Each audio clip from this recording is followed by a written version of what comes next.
Health insurance அமெரிக்காவில் இருக்கிற மக்களுக்கு இப்போ இருக்கிற மாதிரியான ஹெல்த் இன்சூரன்ஸ் எப்பவுமே இருந்தது அப்படின்னு நினைக்கிறீங்களா? அதான் இல்லை. பிஃபோர் 1940 ஒரு பேஷண்ட் ஒரு ட்ரீட்மெண்ட் எடுத்துக்கிறதுக்காக டாக்டர் ஆஃபீஸ்க்கோ இல்லை ஹாஸ்பிட்டலுக்கோ போகிறாங்க அப்படின்னா அவங்க ப்ரொவைட் பண்ணுற சர்வீஸ்க்கு ஃபுல் அமௌண்ட்டும் அந்த பேஷண்ட் வந்து அவங்களோட ஓன் பாக்கெட்ல இருந்து தான் கொடுக்குற மாதிரி இருந்தது. அப்போ சில ஹாஸ்பிட்டல்ஸ் ஒரு பிளான் வந்து அவங்க இன்ட்ரடியூஸ் பண்றாங்க. ப்ரீபெய்டு மந்த்லி ஹாஸ்பிட்டல் பிளான் அப்படின்னு சொல்லிட்டு அதுல என்ன பண்றாங்கன்னா ஸ்மால் அமௌண்ட் வந்து பேஷண்ட் வந்து கலெக்ட் பண்றாங்க. ஸோ அந்த அமௌண்ட்டை வச்சு ஏதாச்சும் ஹாஸ்பிட்டல் சர்வீசஸ் அவங்க எடுத்துக்கிறாங்க அப்படின்னா அதுல இருந்து அவங்க டிடெக்ட் பண்றது. ஸோ இந்த பிளானோட மாடலை வச்சு தான் இப்போ இருக்கிற இன்சூரன்ஸ் ஆர்கனைசேஷன்ஸ் வந்து இந்த பிளான்ஸ் வந்து அவங்க வந்து இன்ட்ரோடியூஸ் பண்ணிட்டு இருக்காங்க. அந்த மாதிரி ஆரம்பிச்ச ஒரு ஆர்கனைசேஷன் தான் பிசிபிஎஸ். ஆஃப்டர் 1940 ஸோ இந்த பீரியட்ல வேர்ல்டு வார் 2 நடந்துட்டு இருக்கு. ஸோ இப்போ US government the stabilization act of 1942 அப்படின்ற ஒரு ஆக்ட் வந்து அவங்க வந்து இன்ட்ரடியூஸ் பண்றாங்க. என்ன ரீசனுக்காக அப்படின்னு பார்த்தீங்கன்னா இன்ஃப்ளேஷன் வந்து கண்ட்ரோல் பண்றதுக்காக.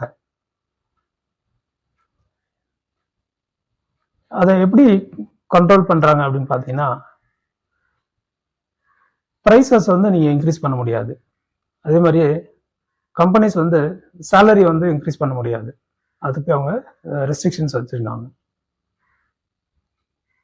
ஸோ இதனால அவங்க அந்த இன்ஃப்ளேஷன்ஸ் வந்து அவங்க கண்ட்ரோல் பண்ணலாம் அப்படின்னு சொல்லிட்டு. ஸோ இப்போ கம்பெனிஸ் வந்து ஒர்க்கர்ஸை வந்து அவங்க அட்ராக்ட் பண்ண முடியல. ஏன்னா யாரும் ஹை சேலரி இல்லாமல் வர முடியாது இல்லையா? ஸோ அப்போ அவங்க ஆஃபர் பண்ணுறது தான் அந்த ஹெல்த் இன்சூரன்ஸ் ஸ்கீம்ஸ் வந்து அந்த பெனிஃபிட்ஸ் வந்து நாங்கள் கொடுக்குறோம், எங்கள் கம்பெனியில் ஜாயின் பண்ணுங்க அப்படின்றாங்க. ஸோ இதனால அட்ராக்ட் ஆன எம்ப்ளாயிஸ் வந்து அந்த கம்பெனிஸில் ஜாயின் பண்ணுறாங்க. ஸோ இதனால அமெரிக்காவில் மில்லியன்ஸ் ஆஃப் பீப்புள்ஸ் வந்து இந்த இன்சூரன்ஸை வந்து ரிசீவ் பண்ணுறாங்க. ஸோ இப்படி தான் அந்த இன்சூரன்ஸ் வந்து எல்லா இடத்துக்கும் எல்லா மக்களுக்கும் ஸ்ப்ரெட் ஆக ஆரம்பிச்சிச்சு. இன் 1965 யூஎஸ் கவர்மெண்ட் 2 பெரிய ப்ரோக்ராம்ஸ் வந்து அவங்க லான்ச் பண்றாங்க. அது என்ன ப்ரோக்ராம்னா மெடிகேர் மெடிகைட் அப்படின்ற ப்ரோக்ராம். மெடிகேர் பார்த்தீங்க அப்படின்னா பிரைமரி கோல் என்ன அப்படின்னா 65+ இருக்கிற ஓல்டர் பீப்புள் வந்து இதுல கவர் ஆகுவாங்க. மெடிகைட்ல லிமிட்டட் இன்கம் அண்ட் ரிசோர்சஸ் இருக்கிற பீப்புள் வந்து இதுல கவர் ஆகுவாங்க. ஸோ இந்த பெரிய 2 சிஸ்டம் தான் இப்போ இருக்கிற எல்லா சிஸ்டத்துக்கும் ஒரு பேஸ் சிஸ்டம் அப்படின்னு சொல்லி சொல்றாங்க.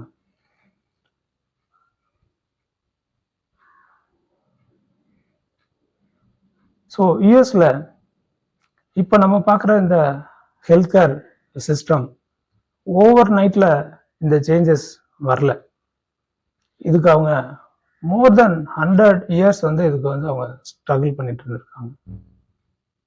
ஸோ நம்ம இப்போ பார்க்குற இந்த modern US health care insurance systems அப்படின்றது ஸோ நம்ம ப்ரீவியஸாக பார்த்த அந்த 1940 1942 ஸோ இதில் வந்த சேஞ்சஸ் தான் இப்போ நம்ம பார்க்குற அந்த மாடர்ன் சிஸ்டம்ஸ்.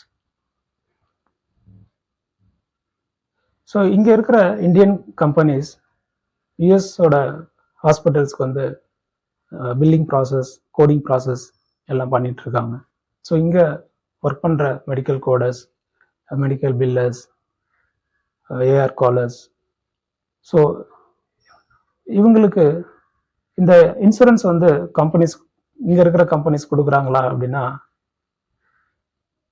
கொஸ்டின் மார்க்காக தான் இருக்கு. 1940 அவங்க கொடுத்த அந்த ஸ்கீம்ஸ் எல்லாத்துக்கும் அந்த இன்சூரன்ஸ் போய் சேரணும் அப்படின்ற